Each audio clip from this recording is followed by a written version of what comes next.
Salut madame et monsieur, bienvenue au journal d'actualité. Si vous êtes nouveau, abonnez à la chaîne et n'oubliez pas de cliquer sur la cloche de notification pour ne pas rater aucune de nos vidéos. Bien, on commence.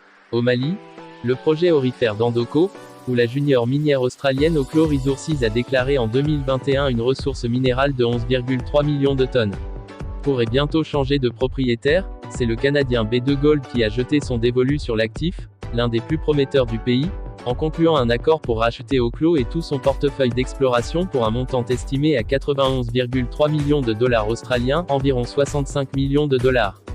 Selon les termes de la transaction proposée, B2 Gold va acquérir 100% des actions ordinaires d'Oklo en échange d'un paiement de 27,4 millions de dollars australiens en espèces et le reste en actions B2 Gold.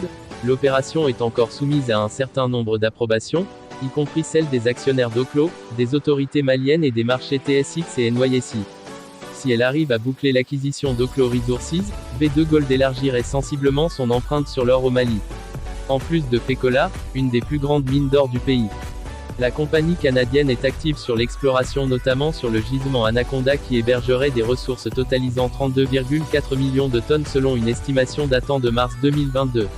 Elle va ajouter à son portefeuille un terrain supplémentaire de 1405 km² détenu par Oklo, couvrant des ceintures de roches vertes très prometteuses au Mali, et dont le projet phare est d'Andoko. Cela laisse présager des possibilités de synergie qui, si elles sont concluantes, conduiraient à une augmentation de ses volumes de production dans le pays.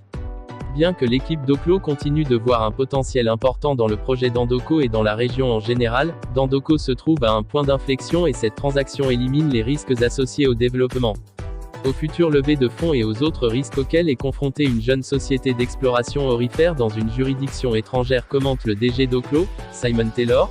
Par ailleurs, notons que cette proposition de rachat intervient alors que l'intérêt pour l'or va grandissant dans un contexte marqué par des crises successives, pandémie de Covid-19, guerre en Ukraine, et la donne ne devrait pas changer sitôt.